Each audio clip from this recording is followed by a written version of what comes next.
Hey everyone, welcome back to Wicked Deeds. We're your hosts. I'm Brittany. And I'm John. And today we'll be discussing the peculiar details surrounding the case of a high school junior gone missing. As we work through the particulars, we'll have to discern whether someone with seemingly everything going for them chose to run away, or if something more wicked may have taken place. Today's episode is part 1 of the disappearance of Craig Frear.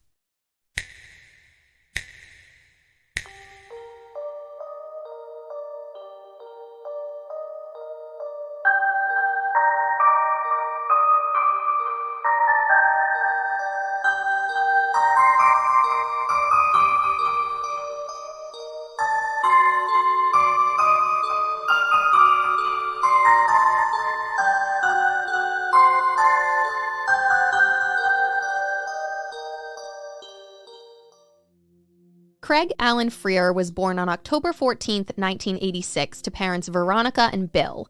He was the middle child and had 2 siblings, a brother, Matthew, who was about 4 years older than him, and a sister, Kathleen, who was 4 years younger than he was. Craig had a pretty good relationship with both of his siblings, even though there was a bit of an age gap between them.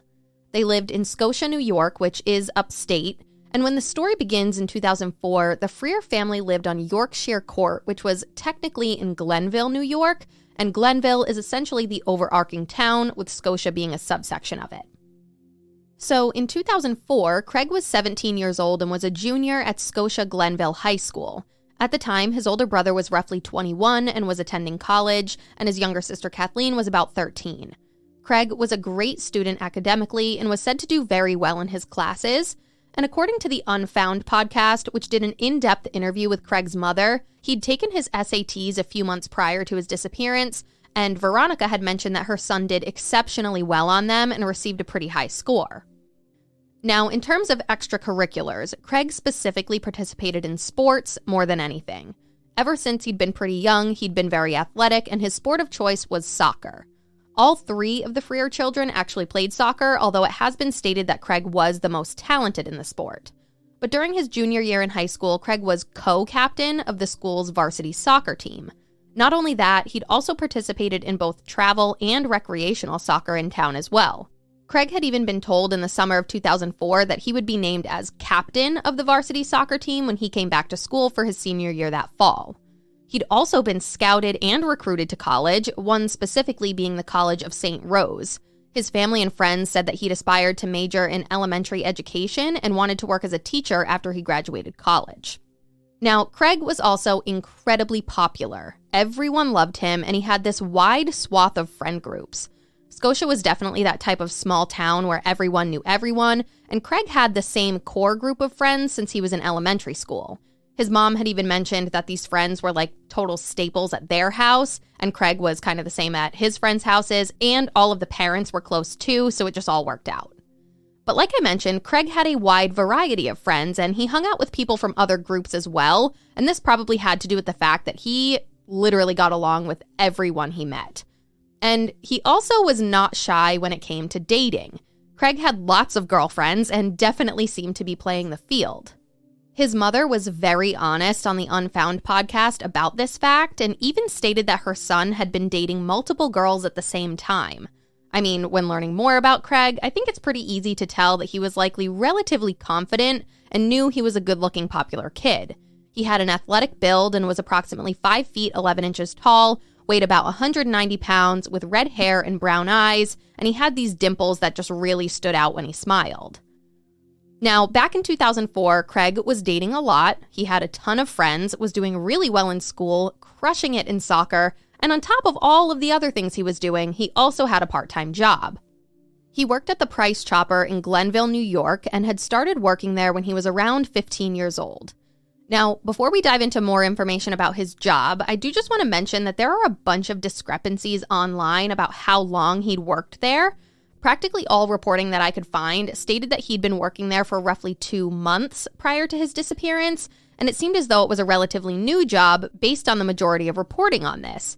However, once Veronica did this interview, it was clarified for me that Craig had actually been working at the Price Chopper since he was 15, so that would have been 2 years, not 2 months. But Veronica did end up giving more information about his history there.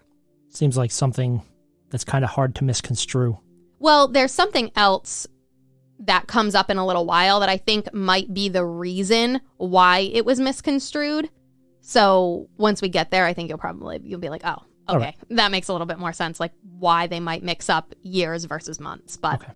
I do just want to mention, too, that all of the Frear kids had actually worked at the Price Chopper at one time or another, and it seemed like a really good first job for a high school student and was relatively flexible. Veronica also explained how when Craig first became employed there, he started in the bagging department, obviously because he was literally only 15 years old at the time, and this is his first job. But as he continued his employment with the company, he moved his way up, and about 6 months before he disappeared, he'd been transferred to the dairy department, and he would kind of help with like the unloading of the trucks that were delivering all the dairy goods. It seemed as though Craig enjoyed this aspect of the job. He was liking his new role, and I guess since he was constantly helping with the deliveries, he ended up spending a lot of time with the truckers who delivered the goods, and he ended up becoming relatively friendly with them.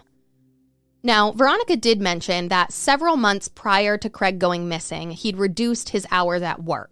And this is what I mentioned literally like 2 seconds ago to you, John, that I think because it was roughly like 6 to 8 weeks or something like that before he disappeared. They thought that he had started working there. Yeah, but 6 to 8 weeks ago. Yes, but in reality, he had just cut his hours down. So I think maybe that's why it was misconstrued that way. I don't know for sure, but... Do your due diligence, people. I know, that's what I'm saying too, but he actually used to work a fair few hours there if he had the time, but at this point, he had his SATs that he was getting ready for, he had junior prom coming up, he was going to be getting into travel soccer for the summer, and he just did not have the time to work the same amount of hours that he had been, so he dropped his schedule down to about 8 to 10 hours a week. Like I said, the company seemed pretty flexible, they understood he was in high school, he had other responsibilities, and it didn't appear to be an issue that he dropped his hours down. Yeah, I mean, if you think about when you're in high school and you're working, outside of working on the weekends, there's not a whole lot of time, especially if you're playing sports and stuff like that, to work. Oh, absolutely. And at this point, I mean, yeah, it was like the end of the school year, so you have to assume whether it's SATs, whether it's finals, whether it's something school-related, there's obviously. a lot of other stuff going on. Exactly, yeah. Now, on June 27th, 2004, Craig was scheduled to work that day at the Price Chopper. But the night before, he'd actually stayed over at one of his best friend's houses, and they'd stayed up super late, as 17-year-old boys do, playing video games, etc. Mm-hmm. And I guess they'd also been talking about a girl that Craig had been in a relationship with, but that relationship had recently ended, so Craig seemed to be a little bit bummed about it. But either way, that morning, the 27th, Craig stopped at home after leaving his friend's house, grabbed his shirt that he was required to wear when on shift at the Price Chopper, and headed back out, assumably to go to work at some point that day, but I don't know exactly when he was scheduled to go in. What day was the 27th? It was a Sunday. Okay, so he stayed over his friend's house Saturday night. Yep. And then was planning to go to work on the 27th. Yes, exactly. So while Craig was working, his sister had a soccer tournament pretty close by, and his mom had been attending that, but the family also had plans or some sort of barbecue or something like that night, so she had to leave to pick up a few things at the store to prepare. She figured, hey, I'm in the area, I'm going to head over to the Price Chopper and grab the things that I need and say hi to my son at the same time. Well, when Veronica arrived to the Price Chopper, Craig just wasn't there. So she's like, that's weird. He definitely came home. He got his shirt. I know he's scheduled to work today. So, like, why the heck isn't he here? Yeah, the only thing I can think of is maybe he told his mom that he was going to be going to work. Yeah. And with the whole changing of the hours and reducing the hours, maybe he really wasn't scheduled and he had said that he was. And he had some type of plan to maybe go meet up with that girl that he had just recently broken up with to maybe try and smooth things over. Maybe. I mean, it's possible. And we can't forget that this was also 2004. Mm-hmm. Yes, cell phones were definitely making their way into the hands of everyone in the world at that point, but it was still pretty early on in the revolutionary era of cell phones. And with that being said, Craig did not have a cell phone of his own at the time. His mother had mentioned that they were planning to get him one for his 18th birthday, which was coming up in the next few months. But if she wanted, or really at this point needed, to get in touch with her son, she'd have to call around and track him down some other way. I have to say that my parents were like ahead of the times. Maybe not ahead of the times, but they were willing to get us cell phones pretty early because I'm thinking that I had a cell phone probably when I got into high school. Yeah, I had a cell phone earlier than that. I think it was middle school. Yeah. Mm-hmm. But I was also younger than you, so it was... Oh, true. Yeah, same time frame then. It makes sense, I guess. Well, me getting into high school was when I think so. Everybody started having cell phones, or a lot of people did. Mm-hmm. But I remember being a senior and people still having like those Nokias when other people were having sidekicks and yeah, and the Motorola Razr. I had a Nextel. I had the never had blue one and of black those. Nextel that you push the button on the side and it flipped open. Oh my God, that's so funny. Mm-hmm. So after leaving the Price Chopper, Veronica called around to Craig's friends, and somehow, some way, she was able to get in touch with him. But there is some differing reporting, yet again, on where she found Craig. Some sources state that he was at a friend's house. Others say that he was with his friend at this friend's job, which was at a Subway. But regardless of the specifics of how or where she tracked him down to, she was able to get her son on the phone. So she asked him, Craig, why are you not at work? And I guess his response was something along the lines of, oh, I know, I'm late. I'm heading over there right now. Don't worry about it. Like typical teenage boy response, like, oh, mom, don't worry about it, you know? Yeah, I guess. I feel like that probably wasn't the response you were expecting because like you were writing stuff down and then you like looked up at me with side eye. Like, well, that's not what you were thinking I was going to say. I guess not. I'm just wondering, like, when he said, oh, I'm sorry, I'm running late. I'll be there soon. Yeah. I'm just already wondering, what time was he supposed to be at work? What time did his mom get there? What time was it now that she finally tracked him down somewhere? Yeah. So from what just I trying to build some type of understand, timeline. it was like 45 minutes into his shift. So if he was late, he was like really late. So yeah, like borderline might as well not show up. Exactly. Especially if you're only working 5 to 10 hours a week. Mm-hmm. Veronica and her son hung up the phone, but she was still feeling off about the whole situation. So she ended up calling her husband, Bill, and asked him to stop at the Price Chopper when he and Kathleen finished up with her soccer tournament, just to, make sure that Craig had made it into work like he said he was going to. Bill said no problem, and as soon as the tournament was over, he headed over to the Price Chopper to check up on his son. Well, when he got there, he found that Craig still was not there. A good amount of time later? A fair amount of time, I would say. Mm-hmm. So obviously, at this point, alarm bells are going off. The family's like, WTF is going on? Why is he lying to us? Mm-hmm. Why did he say he was going to be here? And now he's not here. Nothing is making sense. Right. So Bill Frear, being a total dad, ended up chatting with someone at the store, whether that be a manager, a fellow employee that worked with Craig, I don't really know. But either way, Bill found out some insane information from this conversation with the Price Chopper employee. Craig hasn't been working there for 2 months. He was told that his son had been released from his position because roughly 5 weeks prior, he just stopped showing up. Mm-hmm. And due to his no-call, no-shows, he, I guess technically you would call it, was fired, but he was let go from this position. Now, I am sure you probably have 1,000 questions, as did his parents. And the first one that comes to mind is, where on earth has Craig been during all of these times that he's been telling his family he's at work, but he actually wasn't? Yeah, especially because his sister works there too, right? I don't know if they were all working there at the same time, but it was like a family affair, essentially. Like when they were... Like when they first started working, that's where they went. Yeah, and Kathleen at the time was 13, so she probably was not working there yet. So I would think that's maybe a job she got later, but still. Yeah, still, I mean...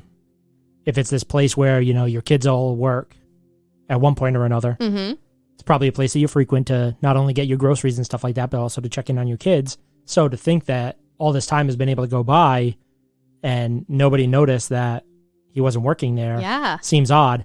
But also, if you're Craig and you're like, oh, I'm going to cut my hours back, and that's like the story you tell your parents, and you really just got fired because you weren't showing up, it's easy to randomly come up with 5 to 10 hours worth of pay in money from doing whatever than it would be to say, oh yeah, I'm still working my 20 or 30 hours a week. Yeah.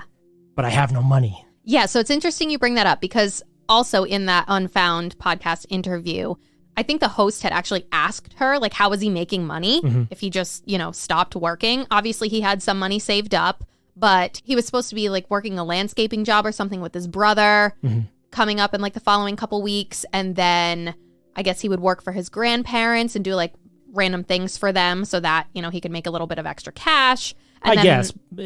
Sure. You know more because you listen to this podcast with the host asking the mother all these questions and stuff.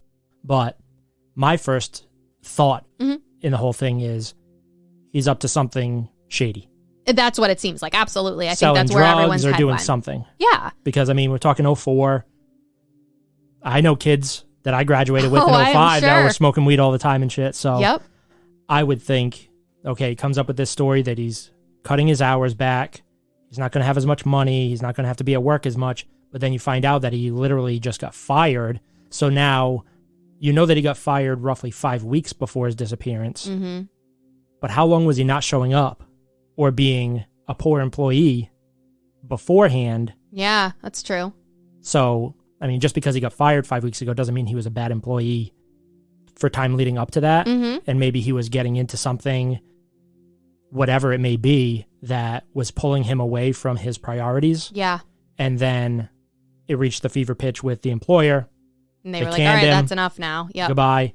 And then he came up with the lie after the fact. So it could have been a slower decline than you might imagine. Mm-hmm. But once they cut him off, he's like, oh, I can't just go to my parents and say that I got fired, because yeah, I'm sure they know some of the people that work there or some of the managers or whatever, because their small older town son, right, too. Yeah. Yeah, and their older son worked there too. So Yep, definitely.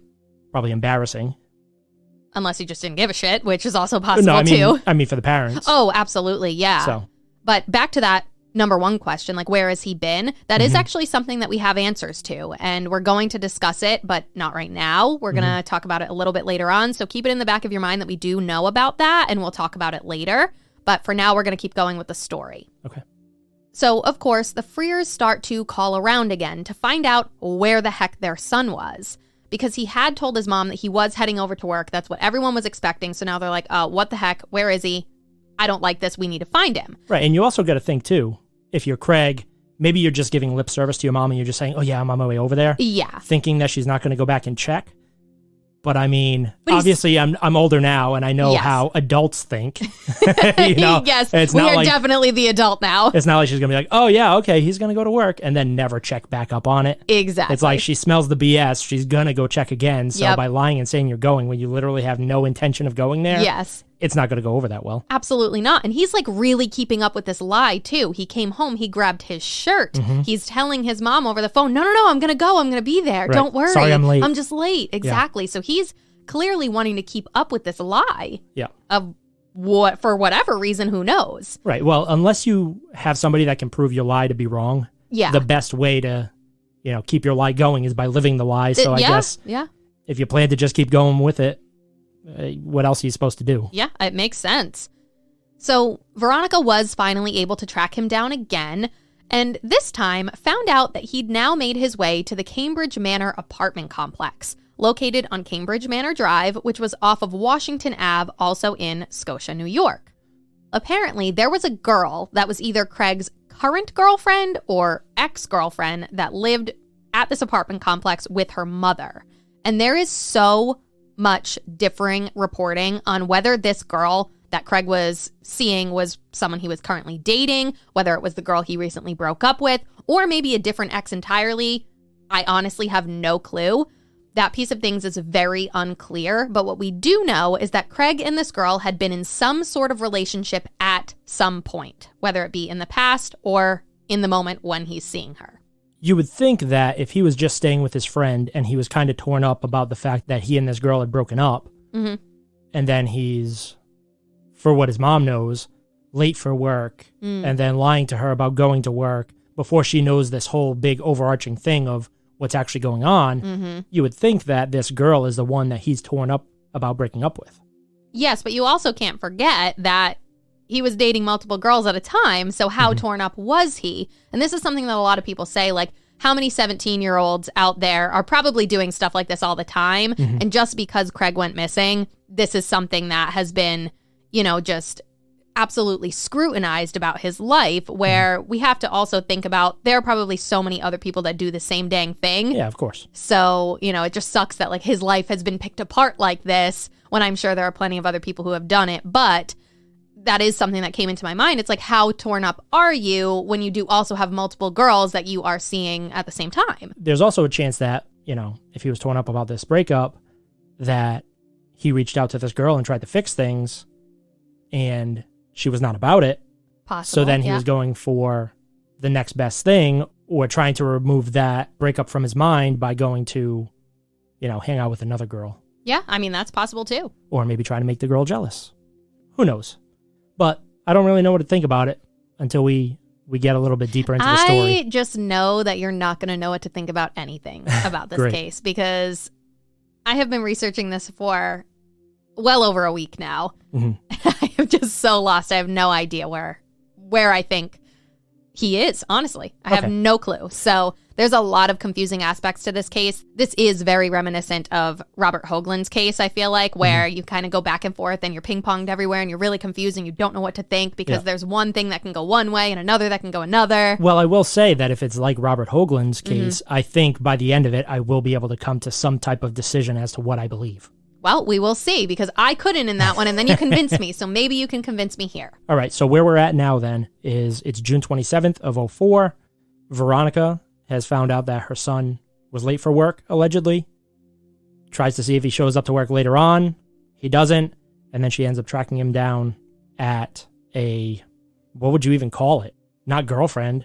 I'm calling her the girlfriend ex-girlfriend, because I don't know what else to call her. That's what I have labeled her as we move through the rest of this episode. So okay, so we're at the Cambridge Apartments. Yes, we are. Cambridge Manor apartment complex. Cambridge Manor apartment complex. And is he there? He's there. Oh, yeah. So Craig's mom was able to find this out because she, again, was calling around. She must have known this girl or known this girl's mother or something to be able to get in touch with her and locate her son there. So it was probably somebody that he dated at some point. Like that's what I would assume. So that's why I said he obviously had a relationship with this girl some way, somehow, at some point. We just don't know exactly what the current relationship was. Or what the extent of it was. Exactly, yeah. So Veronica tracks him down. She calls the house. But the first time that she called, she spoke to the girl, and she apparently lied to Veronica and said, oh, no, Craig's not here. Of course. Shocker, 17, 18, whatever, you know. So after this girl lied to Veronica. Do we have a name for her? No, that's why she's girlfriend, ex-girlfriend. So the two hang up. But again, Veronica is just feeling like something is not right. She's like, no, my son has to be there. I'm going to call back. So it's the mom sense. She could suss out the BS. For sure. So she calls back, and I guess she seemed to like push the girl a little harder the second time. And she's like, listen, I know my son is there. Right. Let me talk to him. Like, I'm getting stern. I know he's there. Put him on the dang phone. So she's like, he's here. He just didn't want to talk before, but she ended up handing the phone over to Craig, and he comes on the line. Veronica, of course, asks him yet again, why are you not at work and at this random girl's house instead? Right. And I guess he said that he would explain everything to her when he got home. And Veronica's, obviously, again, being a mom, like... well, that's going to be right now. Yes, get your ass on the way home. Right now, exactly. So Craig says okay, that he'd be there in 10 minutes to discuss with her. They hang up the phone, right? So we have to assume that the Cambridge Manor apartments are within 10 minutes of Craig's house. Driving. Okay. Veronica did end up elaborating a little bit more later on this conversation, and she said on the Unfound podcast interview that Craig also explained to her that he had a reason for why he wasn't working at the Price Chopper anymore, and not to worry about anything because he's starting that landscaping job with his brother the following week, yada, yada, yada. And she also expressed how just upset and angry she was with him when she's on the phone with him. Like, they're arguing. She's angry with her son because she has caught him in this massive lie. Right. She's like, this is ridiculous. And now she's probably reeling, and she's like, what else is he lying to me about? Yeah. And probably wondering to herself, before even knowing, how long has he not been working here? Because he's definitely not working here anymore. Yes. So I think... back to like you being right around his age at the time, and I just see your mom being like, what are you doing? And same thing, your dad too. Your dad would have been so ripshit finding out about something like this. So just thinking about that and like knowing you and your family and your whole family's dynamic. And me being of that age at the time too. Exactly. And I mean, you reminded me in some ways of Craig, and just like the fact that you did a lot of sports and like all these other things. So it was like there were a lot of parallels there, and I felt like I was almost comparing what would you do? And you remember how I asked you the other day? I was like, was there anything in your life that was just so bad? Did you screw up on anything that just felt like you couldn't get past it and that you would just leave everything behind? And you instantly, immediately, without hesitation, said no. Right. I don't think there was, but also... even though there are some parallels to Craig and I, he seemed to be much more outgoing. He was dating a lot of girls at the time. I think that because I was a little bit more introverted and reserved, that I was less exposed to things that may make me want to run away. That's true. Yeah. And leave everything behind because, I would play my sports. I would hang out with my friends. And my parents were pretty strict. Like, they didn't let me stay over friends' houses and stuff like that. It was like, no, you'll be back. We'll pick you up. Don't worry. You can get back home. We'll come pick you up. Yes, your mom was definitely she still is the type of mom where it's like, I don't care if it like makes you a little annoyed or miffed. Your safety is what's more important to me. Yeah, and that was pretty much the whole case growing up. Yeah. For me, anyway. Yeah. But I don't know. I mean, I guess, with more exposure societally, I guess, at that age, there's more risk for bad things to happen because kids make stupid decisions. It's true. It's so true. And you just don't realize it until you're an adult. Like, you just look back on your childhood and you're like, oh my God, I can't believe I did that. I literally could have died. Like, it's just so bad, the decisions you made. And now, like, me almost being 30, I'm like, woof. I am proud of myself for being making here. it this far. Yeah, it's crazy. You are just like, your brain's not developed enough to make appropriate decisions at all. Yeah. So, I mean, as much as it sucked when I was growing up, I guess now, again, being an adult, I understand their decision making, and it was probably good because even with them being like, not really helicopter parents, but being pretty reserved in what they'd let me do, I still got into trouble. Yes, you did. Those are stories for another time. Yeah. So Craig says he's going to head home. Mm-hmm. Is Veronica home waiting for him? Yeah, so at the same time this phone call was happening, Veronica's at home, but Bill Frear was out driving around trying to locate his son. Mm-hmm. So I'm pretty sure once Veronica got off the phone with Craig and knew where he was, she then called Bill to alert him of where he could now go to find him. So Bill made his way over to the Cambridge Manor apartment complex, and when he arrived there, he actually saw his son's car in the parking lot, but he did not see any sign of Craig. So that would probably lead you to believe that he's thinking, he's still up in that apartment, he hasn't come down yet, I'm going to wait here for his ass and, wait for him to get down so I can talk to him. Either that or I'd be going to knock on doors. Yes. If I was in his position. Absolutely. Well, and then drag him out by his ear. Pretty much, yeah. What we find out later is that Craig's car was parked in a part of the parking lot of this complex that wasn't in front of or honestly really anywhere near this girl's apartment that he was supposedly in. It was kind of parked like around the corner in a lot that was separate from the set of apartments. Like, you know how in an apartment complex you can go up a set of stairs and there's usually 2 to 3 apartments or something like on each floor? Yeah. That whole set of buildings where that apartment was, his car was nowhere near it. Interesting. Right? And it's not like the lot was packed and he wouldn't have been able to park closer to it. I don't think it was, no, because everyone has pointed it out. Like, this is a very weird thing. Why would his car be parked so far away from where he was walking into this apartment? That doesn't make sense. Why is he walking across however many parking lots to get there? It is suspicious. Unless they were like smoking weed or something in the car and then wanted to take a nice walk. If you parked further away from everybody, you're less likely to be seen doing something stupid. This is very true. And then walk in. But, I mean, there's always a way to refute why something might be there. Mm-hmm. But me being in Bill's shoes, I would be like, why the hell's his car parked over here? Well, here's the thing. I don't think he knew where this girl's apartment was. Oh, okay. So he just knew that he was in this complex. So they knew of complex. This girl probably, or enough to have a phone number, or enough to get in contact with them. But, they had never been here and know very little about the complex itself and where this girl lives. Yes, exactly. Now, we also find out later that family and law enforcement believe that Craig had left the apartment around the same time his dad was getting to the parking lot and, getting out of his car, looking around, peering into Craig's car. And mind you, all of this was going down at around 2 o'clock in the afternoon.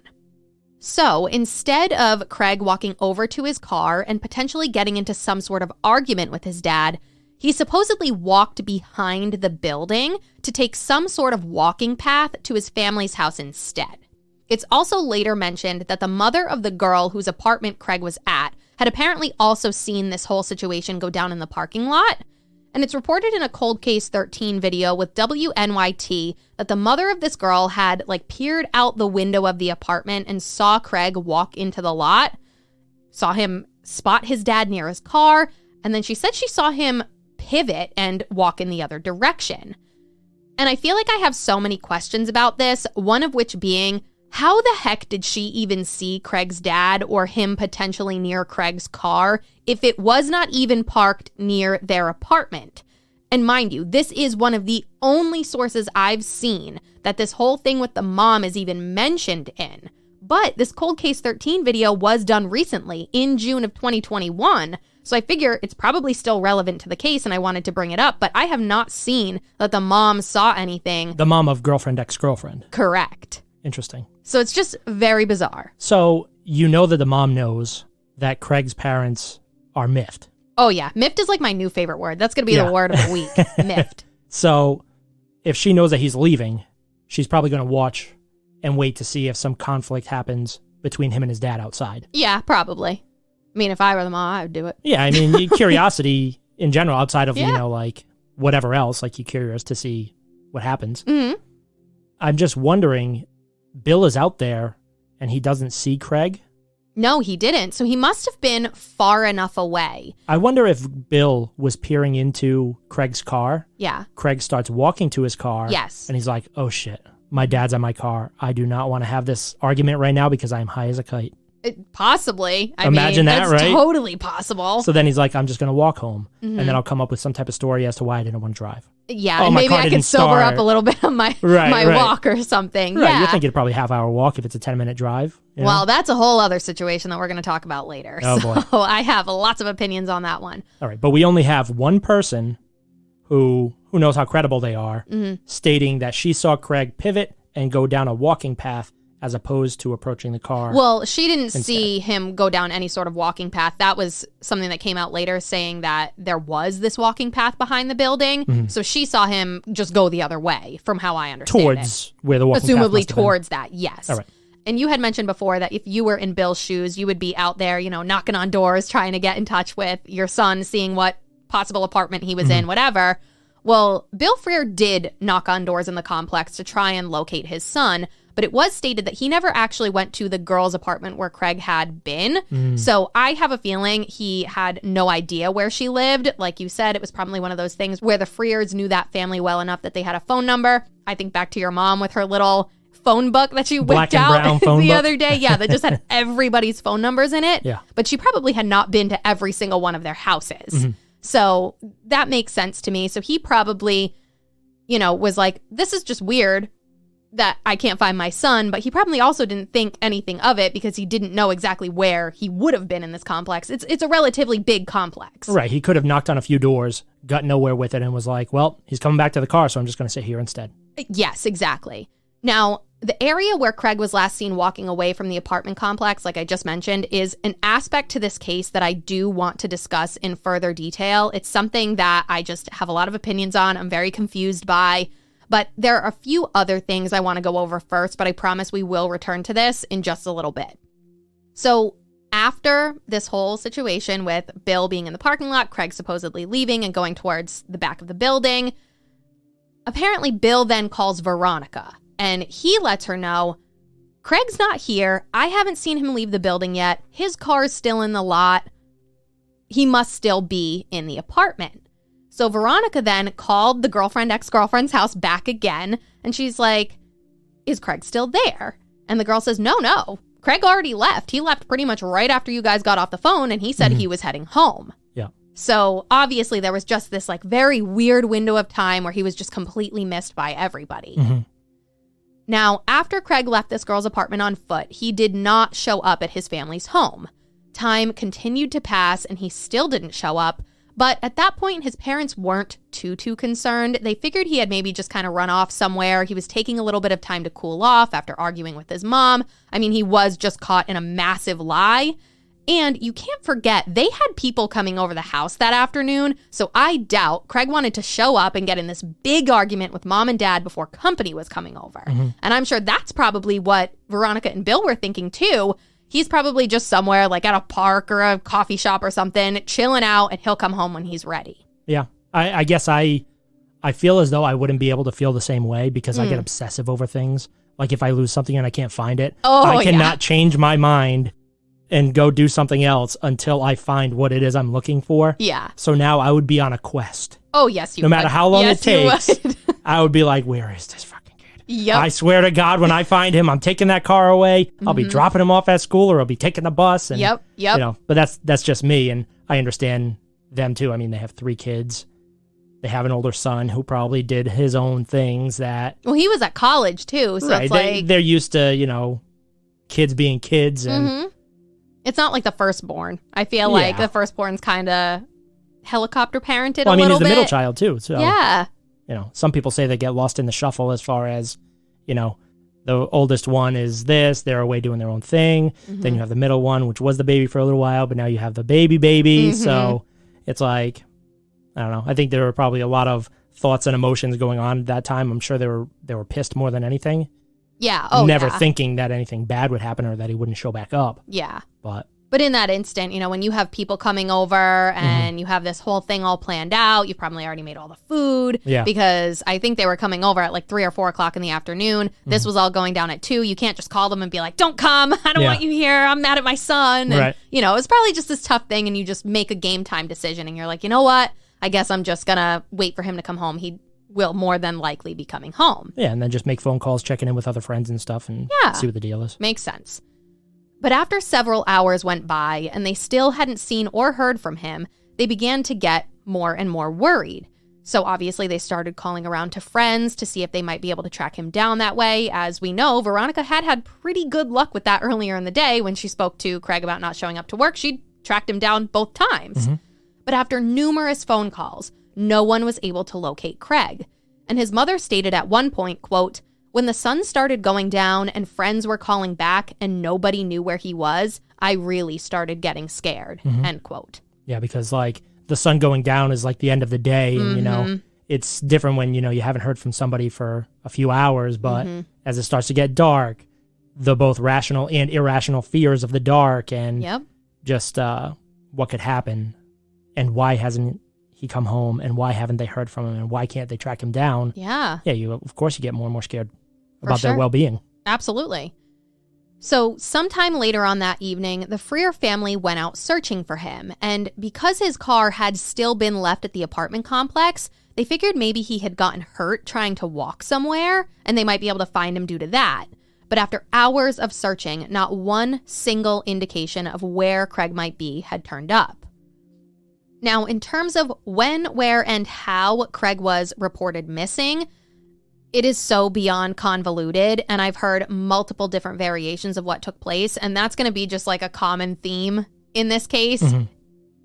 There are just so many things that are very confusing, and it's hard to pin down exactly what the truth is. Did the mom say anything in that interview that you've been referencing? Yeah, so I'm going to give you all of the stories I've heard. So in one instance, the family had been searching around well into the night, and around 2 o'clock in the morning, they located an officer at a Cumberland Farms and told that officer what was going on and subsequently reported him missing. Another variation of the story is that the family didn't report Craig missing until July 2nd, after it was mentioned that they wanted to wait to report him missing because they thought he was just working through some stuff. That doesn't sound right. No, but in one respect, I was like, could this be true? Because something I haven't told you yet is that Craig had apparently sort of in a way done this before back in like 7th or 8th grade. And I guess he ran away from home and he slept in a baseball dugout for the night, but he ended up just coming home the next day. Why? Baseball dugouts? Are you thinking back to Elbaport? Because I totally was. was. I was like, what the hell? I'm like, I guess it's coverage. It's shelter from weather. It's the summer too. Yeah, so. But I also will say the Charlie Project's write-up on this case states that the family waited that long to publicize his case for the same reason, that they thought he was working through this stuff, not that they waited to report him missing until July 2nd, which definitely sounds more accurate to me. Yeah, that makes more sense. I mean, obviously they were worried enough to go out searching for him. Mm-hmm. So if they end up having negative results with their search, they're not just going to be like, all right, let's go home and go to sleep. No, they're going to contact the cops. For sure. And they're going to say, hey, this is the story. Yeah. We haven't been able to find him. And then once police may look for a few days and still nothing, then you make it public and you say, hey, we need help finding this person. Exactly. But then, like John just asked me, was there something in the interview that, seemed more accurate? And I think the real truth was revealed in that interview. And I really just don't know what happened with all the misreporting over the years, but I'm pretty sure, obviously straight from Veronica's mouth, this is more than likely the most factual situation. So Veronica explained that there was this big issue between Glenville and Scotia and which PD should take the missing persons report for Craig, which is something we talked about a few episodes back. I think it was in Sandy Baker's case. But Veronica had gone to, I believe, Scotia first, as that's where Craig was last seen. They told her she needed to go to Glenville because that's where Craig lived. And then there was this back and forth between the two departments and the family, and no one was helping them as they have a juvenile who is missing. Yeah. So it was stated that Scotia PD is who ended up filing the report because of where Craig was last seen, which I was particularly surprised by because we talked about this before, and it seems like it's almost always the town you live in, but that's not what happened here, according to that interview anyway. So this is the case with like a lot of different things. Missing people included, fraudulent use of credit card. So before I dive into the missing persons portion, because we've already touched on that before, but I'll reiterate. If your credit card information is stolen and there is a charge in Zimbabwe, Yeah. Are you expected to go to Zimbabwe to report that? No. No. Even still, if you have a charge in California and you live in Rhode Island, Yep. You're not supposed to go to California to make the report. Mm-hmm. I know there's a lot of confusion within the true crime world on where you're supposed to report. Yeah. But I am telling you, definitively, you contact your local police department. They take the initial report. They follow up with whatever other agency may be able to help with the investigation. Yeah. So like you, I'm surprised that Scotia ended up taking it when that's not where he lives. Yeah. It is where he was last seen, but he also said that he was on his way home. So he's technically missing from home. Yeah, and that's the tough part because you don't really know where he's technically missing from because it was said that he was walking behind that. And because Scotia is this subsection of Glenville, was he actually technically in Glenville? Right. Like, that's the hard part here. So Yeah. I was definitely surprised by that. But either way, that's what we know. It was Scotia PD who took the initial missing persons report. But either way, Veronica said that she was so beyond frustrated with the entire situation that she waited the 48 hours or whatever their requirement was and was like literally sitting in the police station waiting until the very last minute of that required last hour before she could report her son missing. But of course, as they take this report, the PD gives her the age-old response of, "Don't worry so much. He's a young kid. He's probably out partying and hanging with friends. He'll be back." And just based on that statement alone, I think you can deduce where this investigation is going to go. Yeah, I know. We've heard it time and time again. Oh, yeah. It's such a common occurrence, and it's so frustrating. So I said before that we were going to discuss in more detail the whole area where Craig was last seen, and now is the time where I want to go back to that. Craig had supposedly walked behind the Cambridge Manor apartment complex to walk home instead of driving. At least that's the assumption that everyone was under. So, John, I'm going to send you a link now that shows you the walking distance directions from the Cambridge Manor apartments to Craig's home on Yorkshire Drive. So that one is just like what the apartment complex looks like, so you can see how there's multiple different lots with the different buildings. So that's just like a close-up of that. And then this second link is the walking directions. Now, in pretty much any reporting that I have seen on this case, it's mentioned that the walk from behind the complex was essentially through some sort of footpath or shortcut, and it was near railroad tracks, and that it shouldn't have taken Craig more than 10 to 15 minutes to walk from this location to his house. And his mother had even told Unfound that essentially this path went straight into her backyard, and she mentioned that they clocked the time of how long it should take, and she said even less at only 8 minutes. Now, bear with me here, because based on this aerial view of the walking directions that I just sent to you on Google Maps, it does appear as though there are railroad tracks behind the apartment complex. But when you zoom out and map the distance on foot from the apartments to Craig's house, it first says that it would take 56 minutes. But that, of course, is only using one relatively main pathway that appears to be taking main roads there, not any sort of shortcut that we've been discussing that would probably not be on any sort of map. Now, for the life of me, I could not figure out how to map this route in any other way on Google Maps outside of what it's giving me once I put in the starting and ending destinations. But there is a video on the Unfound Podcast YouTube channel that showed a shorter walking route. But even in his mapped out view, it would still be a roughly 1.6 mile or 32-minute walk. And that is just not a shortcut to me. And I don't understand what the heck I'm missing here when I'm looking at this. Because if you were to drive the map shows like a roughly 10-minute drive. But so many people have commented on this fact and how it would have been faster to walk rather than drive, because when driving, you essentially had to go completely around to get to Craig's house versus cutting straight through the woods if you were walking, which obviously we know he did not have his car. The only way he was getting home would be to walk. So just based on looking at this map, I do not see how in any world this walk was supposed to be a shortcut that would take him 10 minutes. Yeah, I mean, I have to agree with you. Obviously, when you do the first map out, where it says, you know, it's like a 56-minute walk, like that is if you're walking on the roadway and following the same path as if you had to drive, essentially. Exactly, yeah. But if you were to take, you know, your start point and your end point, and if the start point is at the Cambridge Manor apartments, and then you set your end point to, let's do Slatestone Drive, Scotia, New York, which is essentially just to the east of Yorkshire, so where Craig would have lived. Mm-hmm. But one of the roads that you take to get to Craig's house is a dead end. So there's like land in between and there's no road connecting them. But if you take Cambridge Manor Drive to Slatestone Drive, you're still looking at a 31-minute walk. Yeah, and then you would think because Veronica... There's no way that you could walk this in 10 minutes. No, and the way Veronica described it too, so like you see the railroad tracks go all the way until you get to this very wooded area behind where his house is. So his house was on this relatively long dead end with a cul-de-sac at the end. Right. And then their house was smack dab in the middle. So I could see if there was some sort of path that would essentially drop right off into her backyard. That makes sense to me. But what I just don't understand is how, even when just walking straight along the tracks, how that equates to 10 minutes. I mean, at the very least, I would say maybe 20.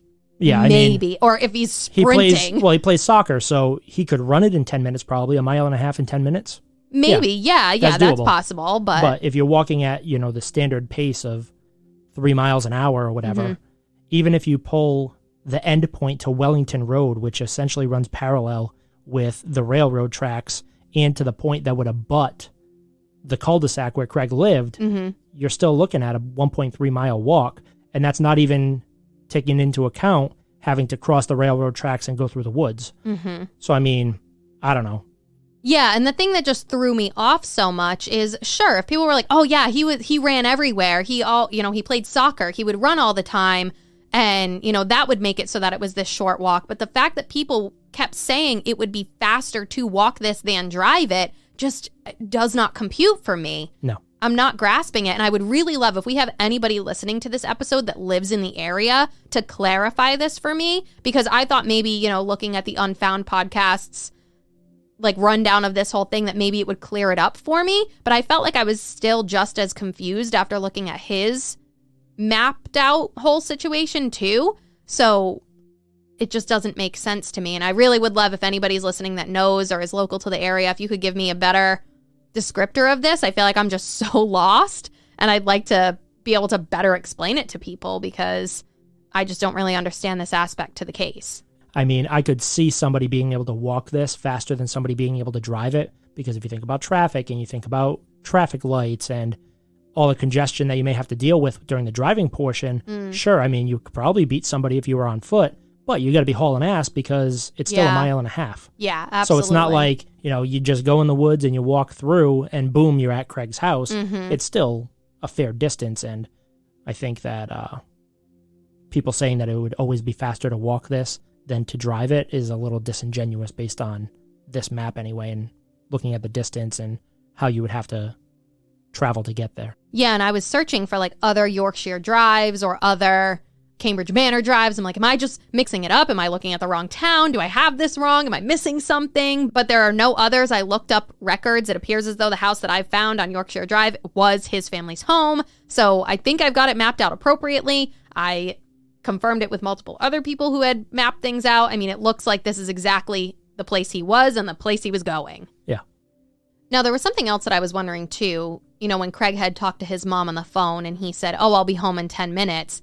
Did that mean that he was actually planning to take his car? He knows it would only take 10 minutes to drive there.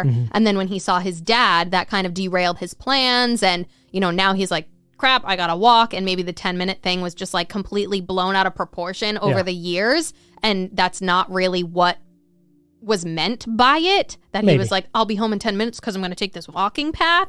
No, I'll be home in 10 minutes because I'm going to drive there. Yeah, I don't know. If you were in New York City and you had to drive 5 blocks or walk 5 blocks, you're better off walking 5 blocks. Yeah. But this is upstate New York. This is, relatively suburban area. Mm-hmm. So, I don't know. I think that if somebody had said, I'll be home in 10 minutes and it takes 10 minutes to drive there, I would assume that that's what he meant, not that he was going to, run home or whatever. Yeah. And also, why would he say, I'll be home in 10 minutes, have his car with him, but mean that he was going to run home in 10 minutes? Yeah, see, that doesn't make sense either to me. Doesn't make sense. But I mean, this is also something, it's definitely weird, but how much does it offer to the case to really... Well, it offers some to the case because looking at this path, everyone that's talked about it has mentioned that he would have to go through the woods, which are behind his house, and that's where this footpath was. And everyone said it was a legitimate, like, actual path. It wasn't like he was trudging through the woods, like through the brush. So the big thing about that is Could something have happened along the way? Yes. So if he was taking that route, there are several bodies of water. It looks like there were some gravel pits, things like that. So people were thinking, could he have wandered off? Could he have gotten lost? Could he have gotten hurt? Things like that. So I think that's where this route is important, because it would be, in terms of trying to find him, where people would be looking. Because there are so many things that could have happened along this particular path. Yeah, I mean, I implore our listeners to look at these maps that you're going to put on our socials and our website, because I can't even imagine a walking path that would take me from the apartment complex to where he lives. I know. There are main roads along the way. There is a set of train tracks along the way, but like there would be no walking path that would take you from point A to point B. Yeah. Maybe you can take that path for a little while and then it dumps you off somewhere and then you take a detour, but that whole portion of it just is strange. Yeah, and I think that's the thing that's difficult, especially when you're not from an area and you're trying to take how other people are describing it, because it's so easy when you can envision it and picture it yourself because you live there, because you experience it all the time. You can explain it and you might think that you're coming off as very easy to understand, easy to follow, but it's easy for you because you know it. If I were to try and explain to someone some secret path around our house or something, I don't think anyone would be able to grasp it the same way that we would, because we can visualize it. Right. Yeah, I agree with you. I think the only thing that may be clouding our judgment a little bit as far as what this map today looks like is if there were less houses and less infrastructure in the area nearly 20 years ago now, and maybe there was a walking path because this neighborhood wasn't built yet or something like that. But still, I mean, it's not a short walk. Exactly, I agree. And I did want to say, too, that it was also mentioned, obviously we were talking about this path and like how it has relevance to the case, and obviously depending on what could have happened to him along this path, but it was also stated that essentially with the way that he was walking, he could have ended up really anywhere in town, like the popular areas in town, I would have to guess. And he could have possibly run across someone. Maybe it was a friend. Maybe he was picked up by somebody, whether that be a friend or some stranger. So there are definitely aspects to this specific way of attempting to get home that make it this big thing, that also make it this confusing thing. But honestly, we could literally sit here and discuss this piece of things forever. So I feel like we should move on. John, have you gotten all your opinions out on this one? Yeah, unless we're just totally wrong in this map placement, which I doubt that there are 2 Cambridge Manor drives off of Washington Ave in such close proximity to his house. So, Well, the good thing is this episode is 2 parts. So we will have our second part coming out next week. So we can clarify anything if anybody local has anything to say about this whole situation. So if we hear anything in that time frame, we'll definitely update our listeners on it. That's fair. Now, there was something weird that happened shortly after Craig went missing that I wanted to bring up now, and this is something that we have definitely talked about in a fair few of the cases that we've covered on this show, and that has to do with strange phone calls a family receives after their loved one goes missing. And of course, the same thing happened to the Frear family. There were apparently 4 phone calls in total that the family received, but I guess the first 3 were just hang-ups. However, the 4th one received was from a man who identified himself as Tim, and he specifically asked to speak with Veronica. And when she came to the phone, this guy just hung up. Strange. Yeah, but crazy enough, these calls were actually able to be traced, and it was discovered they were all from a payphone in Clifton Park, which is about 12 miles or a 23-minute drive from the Frears' home in Glenville. The family actually even went to the payphone and essentially staked it out in hopes that they would be able to find the person or see who was potentially calling them, and they just never found anything, and no further calls after those 4. No other weird calls like that ever came into them. That very well may be one of the reasons why they wanted to wait in publicizing the case. It gave them time to look for their son. It gave authorities time to look for their son. And then as time was continuing to pass, 3, 4, 5 days now it's time, okay, maybe in order to find him, we're going to need to put some more information out there and ask the public. But when you ask the public, you're also going to have the crazies coming out of the woodwork. Oh, for sure. But I'm also glad that you brought up, it gives time for the family to search for him. It gives time for authorities to search for him. But now we're actually fast forwarding about 4 months after Craig went missing. And you're totally wrong on authorities attempting to search for him. Look for him at all? No. Veronica and the Frear family became so frustrated with police, they were unable to get them to do literally anything to try and find Craig. So they wouldn't do anything, meaning like start searches, do grid searches, get the neighborhoods to help look. No.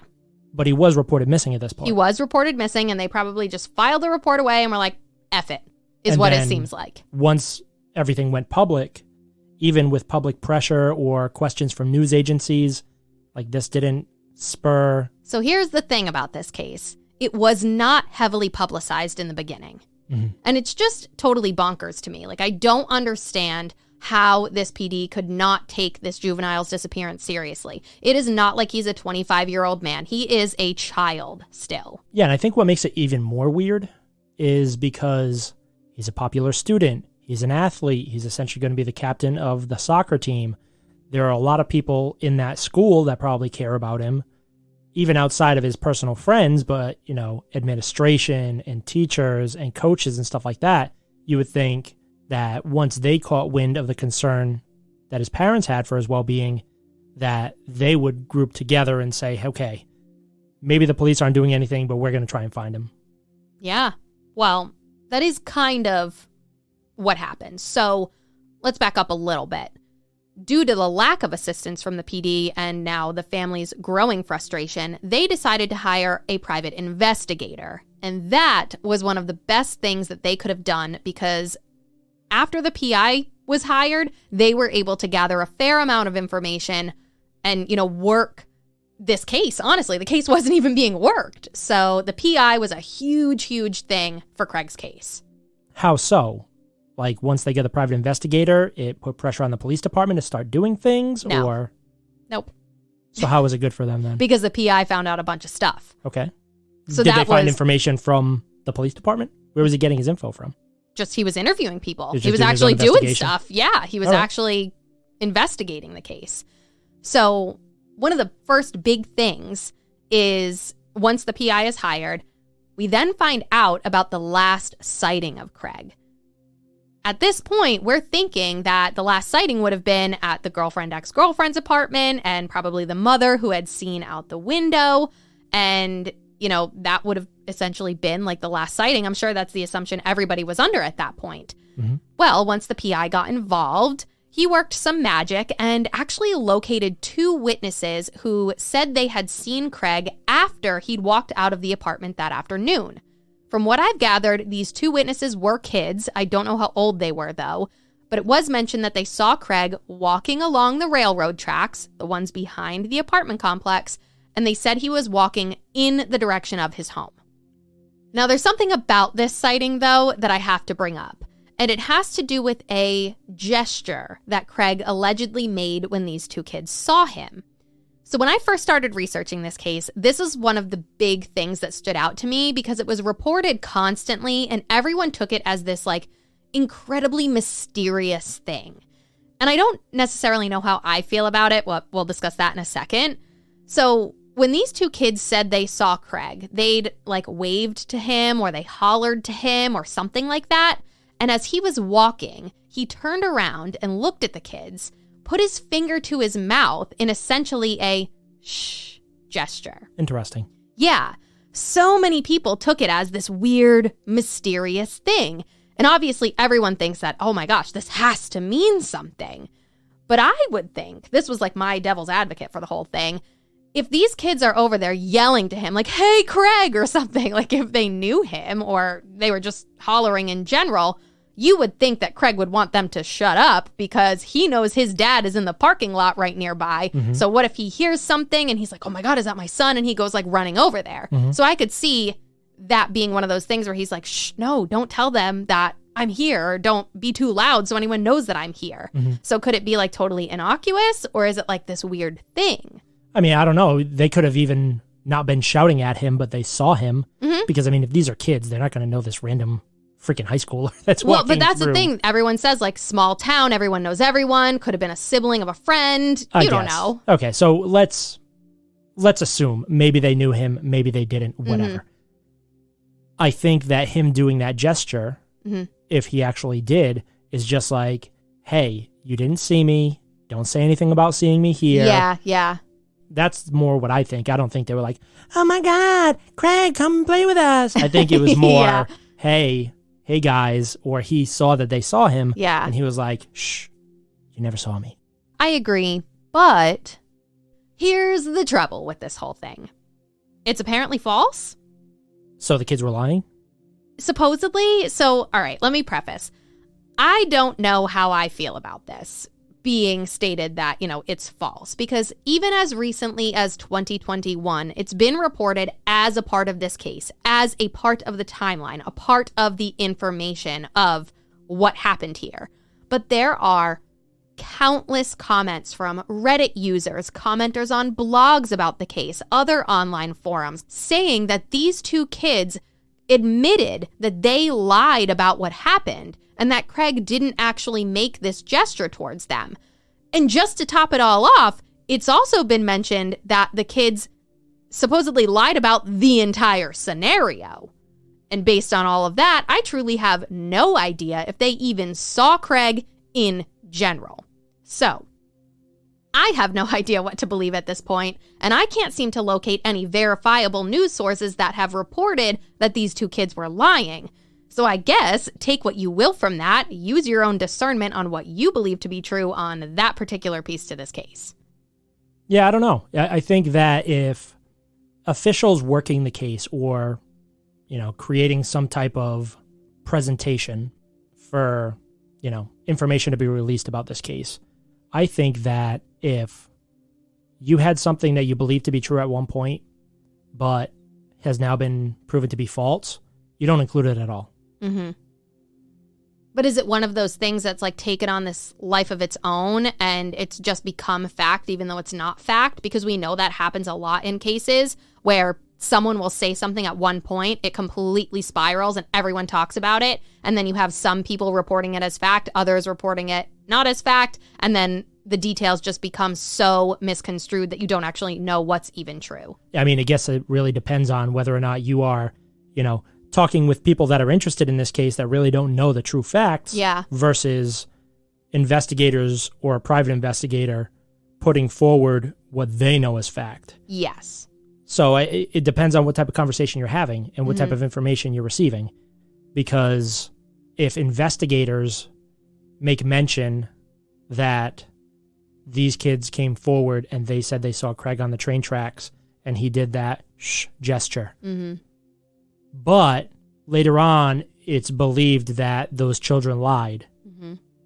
That could be a lie too. I know. Because as we saw with the Idaho murders, I was very vocal to you at least that I knew that investigators were lying and they knew who they were looking for when they were telling the public, we have no idea. We have no suspects at all. Who the suspect could be, exactly. And that's strategic. Exactly. So if, Craig is out there somewhere and by validating this last sighting as fact could hinder their ability to maybe find out more information going forward. Yeah. Maybe they just change their whole tune on it and they lie and they say, no, we found out that this is false and these kids just lied and this really never happened. Yeah, so like I have never seen that stated. The only difference in reporting that I've seen is that some sources will say these two kids saw him and he made this gesture to them. Then other sources will just say these two kids saw him and they don't mention the gesture at all. So again, I feel like this just goes back to the saying that we always say is that the truth lies somewhere in between. So it's believed that these kids did see him then. But that's also been said that they supposedly lied about that. So I don't know. And that's the tough thing is... I mean, how old are these kids? Do we know? No, I'm not sure. I'm thinking that... I doubt they're like 5, but... Right, but I'm thinking that if they're between the ages of, say, 6 and 10, they're more believable than early preteens and young teenagers that may have heard about the story and are trying to come up with their own story to be wrapped up in the story of what's going on. Oh, yeah, definitely. So, I mean, I don't know. I'd want to know more about the kids. Did they have a penchant for lying? How old were they? Were they in it for themselves? Did they come up with this story just to be seen as important? Maybe. Or, did they actually see him? And I mean, if this kid was really trying to get away from his dad and walk away, and I don't think at this point I believe that he's ran away on purpose and never to return. Yeah. But there's a good chance that they could have seen him. If he's taking this walking path and he's walking home and he was trying to avoid his dad who was at his car, and this is along the path of him getting home, I would say, let's believe that they saw him. And I have no reason to believe that they're lying and saying that he said, shh, don't say anything. Yeah. I don't think that there's really any reason to discredit them without evidence of them lying. Yeah, I mean, it makes sense unless like they came out and said it, but I don't know who they are. I don't know who they would have told. I don't know if this was just a local thing where everybody around talked about it. Right, they're adults now. And if these two people or these two kids who are now adults were actually involved in this, they could very well come out and say now, yeah, we made it up as we were kids, or yeah, we did see him, or they could solidify whichever way it actually went. Yeah, definitely. And you would have to think that they would recognize that this was Craig. Like, he was a very particular looking guy. He had, red hair, and it was just easy to spot him, I feel like. He had a different kind of look.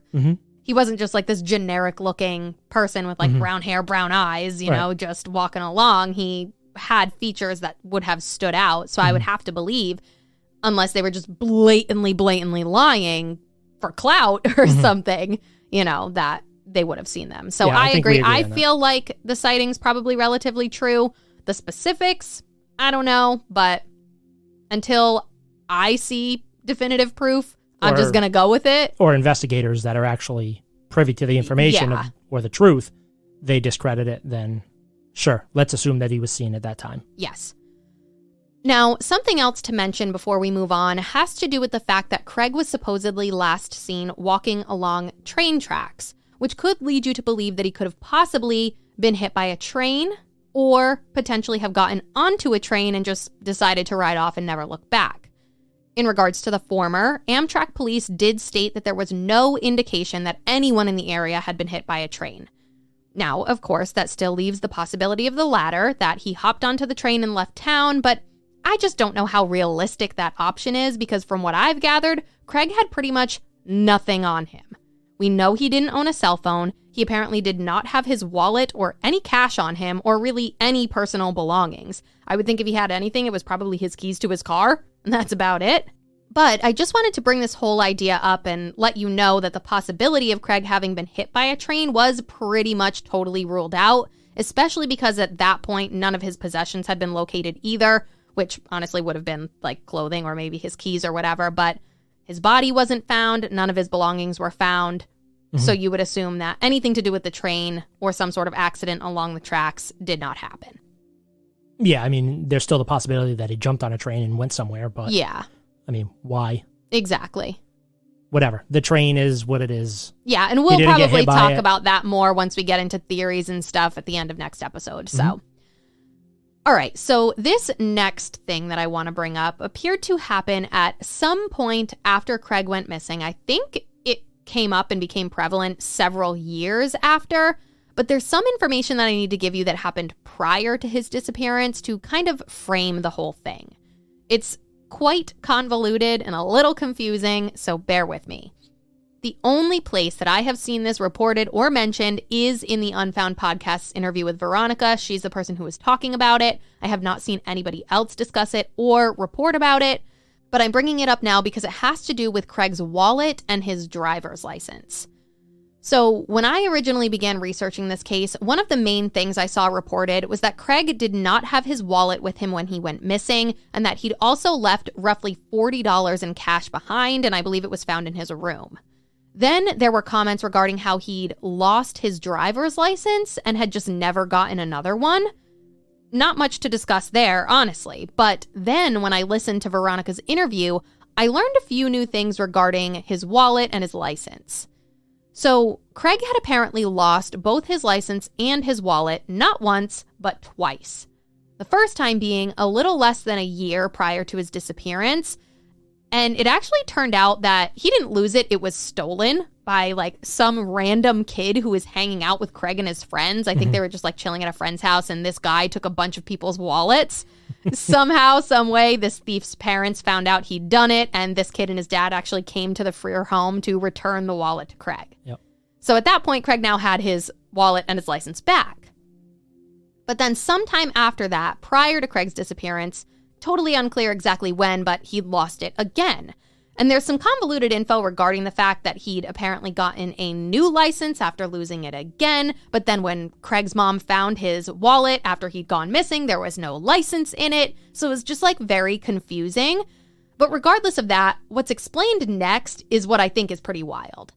So Veronica mentioned that the parents of a kid that Craig had known had found his license and wallet several years after he disappeared when they moved a dresser in their son's room and located those belongings of Craig's behind it. So now Craig's license and wallet are in some random kid's room, hiding behind his dresser. So that's weird.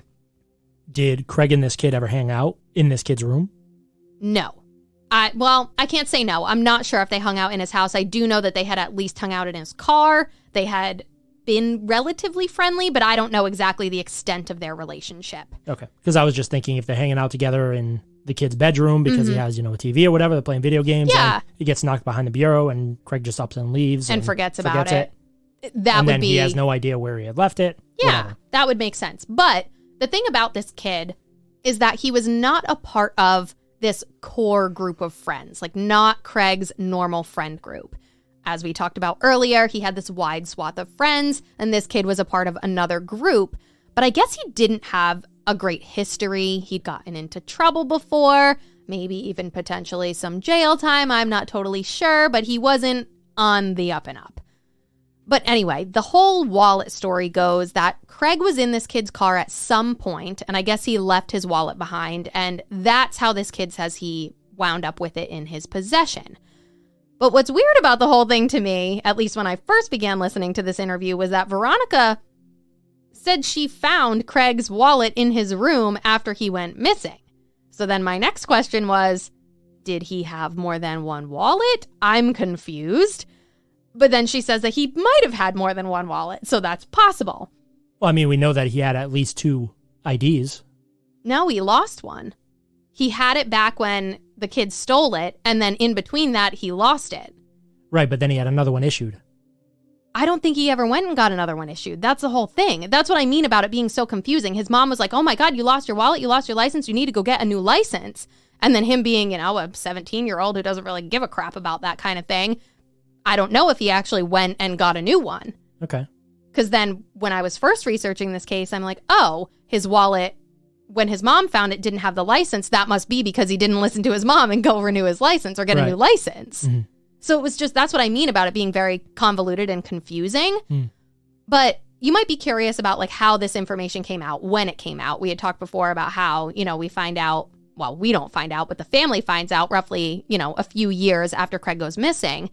And the whole reason it even made its way onto police's and obviously the Frear family's radar was because the mother of the kid that had Craig's wallet in his possession was talking to someone in a restaurant about it. and another person overheard and called the police because they knew about Craig's case. It's weird. It is weird. So authorities ended up interviewing the family, the parents, the son, and I guess this kid gave them the same story. You know, he found Craig's wallet in his car, whatever, and somehow, some way it wound up in his room and behind his dresser. I don't know about that whole thing. The only thing that I could think of was maybe he brought it in the house to be like a good guy and was like, oh shit, I don't want anyone to steal it from his car.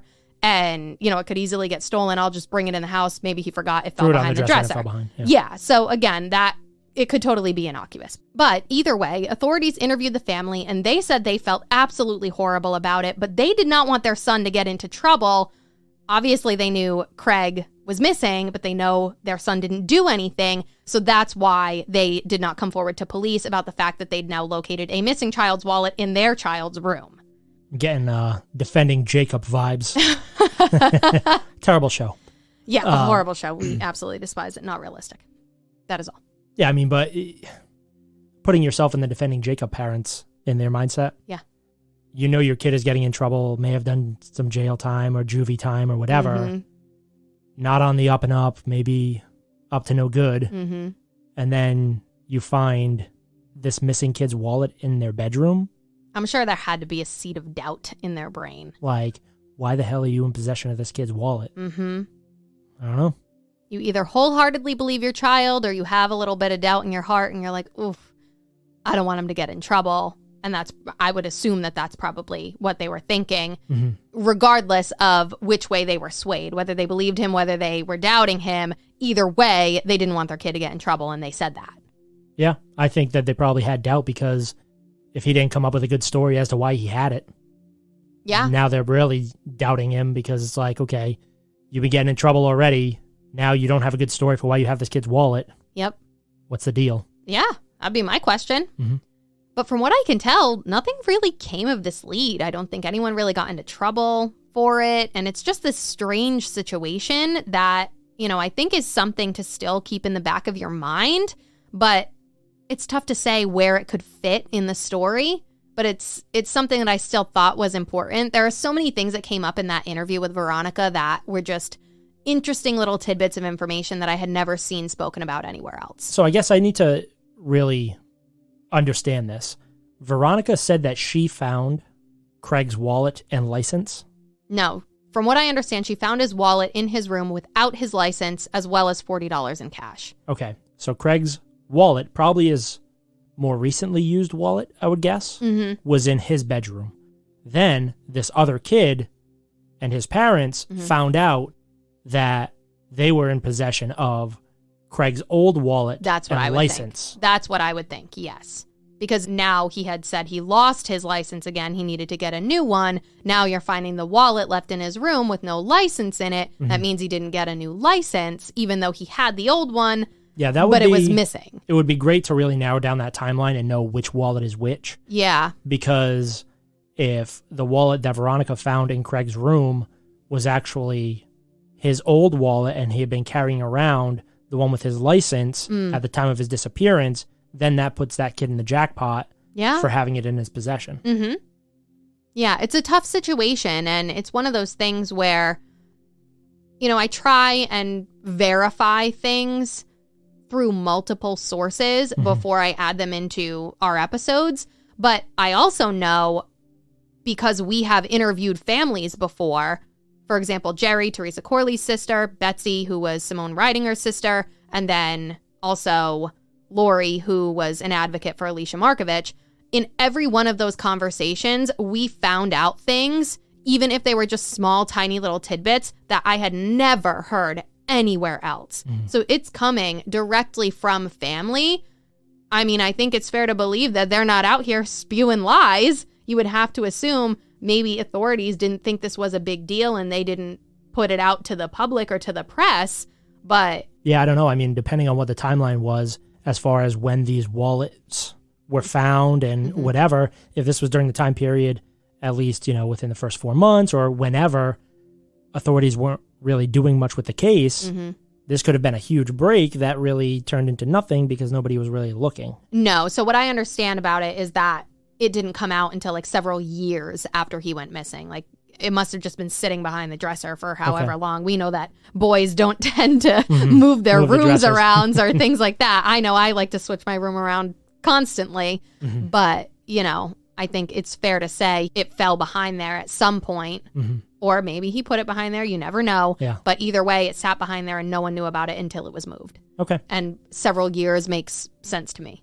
Yeah, I think that in the grand scheme of things, it's very important to figure out which wallet was the current wallet that Craig was wearing or using at the time of his disappearance. And I also wonder, like, why and how is he out and about on the day that he goes missing when he's supposed to be going to work? He has no wallet on him. He has no cash on him.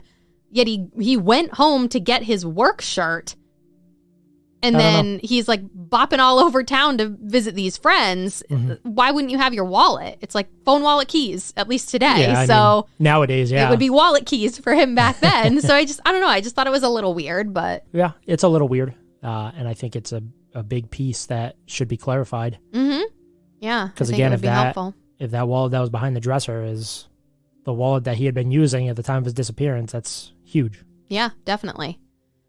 Now, again, within this first 4 to 6 month period of time after Craig had disappeared, we, pretty much have just the PI working on the case. And John had mentioned earlier about the community and, if they kind of rallied behind the family and attempted to try and find Craig and what they had done. And they did actually put together a massive search that included over 300 volunteers who got together to try and find Craig or any of his belongings, any clues that might lead them to his whereabouts. And of course, the Scotia PD was completely uninvolved with the entire search, which, again, is just really disheartening. But Veronica did mention to Unfound that the PD did get involved at one point, but only for crowd control. That's so weird. You would think that if you're part of the police department, especially a chief or, a high-ranking member of that police department, and you have this missing juvenile from your jurisdiction, and there is a massive public search going out, that you would want to be involved somehow, whether it's assisting with lights, getting with the fire department for floodlights or whatever. You want to have some type of involvement because if they end up stumbling upon something, they're going to have to contact you anyway. Seems like a real poor job of connecting, the police department with the family and the community and just the overall investigation. It seems like a pretty shit job, to be honest. I mean, it seems like no job because there was literally like nothing going on. It's ridiculous. Yeah. Now, the PI also uncovered a lot of other information as well. He'd spoken to many witnesses, friends of Craig's, co-workers of his from Price Chopper, and he'd even done forensic testing on the family's computer, which Craig used very frequently. So I first want to talk about the forensic testing on the computer. And apparently this is yet another thing that the Scotia PD supposedly would not search, and Veronica was like, fine, I'll have my PI do it. So you have to think, this is 2004. This is the height of AOL Instant Messenger. Oh, yeah. AKA AIM. Away message time. Yes. And one of the big things that they were hoping to get information from was his AIM conversations. And you'd have to think that there would probably be like some sort of dirt on there about maybe why Craig stopped going to Price Chopper, or maybe he was talking to his friends about things that were going on in his personal life. You would hope that there would be good information on the computer. Maybe not through messages, because maybe Craig wouldn't have poured his heart out to people through AOL Instant Messenger. But say he got into drugs and he was talking about a drug deal or something like that. You don't know. I guess, but we all used our away messages to... Oh, yeah, we did. Express our feelings at the time, song lyrics and shit. If we have anyone that's like 20 or under listening to the podcast, they're probably like, what's AIM? Google it and your mind will be widened and it will be beautiful. Yeah, but I'm guessing that they didn't find anything on the computer. Well, so when they went to get the information from the hard drive, it was apparently full. And essentially, every time that new messages had been like previously sent or had come through when Craig had been using the computer, it would erase all the older stuff and all the older conversations off the computer, which was definitely unfortunate because there was really no way to ever be able to access those again. But in terms of recent messages, most of those were able to be accessed. And Veronica did mention on Unfound that approximately 70% of the messages were able to be taken off the computer. And you really want the most recent ones anyway. And that's what I would think too. But after reviewing all of the data, there was absolutely nothing suspicious going on in the instant messages or the computer usage whatsoever. Wonder about chat rooms. Good point, but they did even go as far as tracking down the owners of the usernames that Craig corresponded with frequently, and yet again, they found nothing to help further the investigation one way or another. But as time went on and more information was uncovered, the Frear family started looking back on Craig's behaviors in the weeks and months prior to his disappearance, and there were things that they once thought were just weird little nuances, but might have turned out to be red flags that could have indicated something deeper was going on in Craig's life. So with that, we're going to end this episode here, and we'll be back next week to discuss some of those red flags, additional things that were uncovered once the state police took over the investigation, and we'll discuss the many theories of what could have happened to Craig Frear.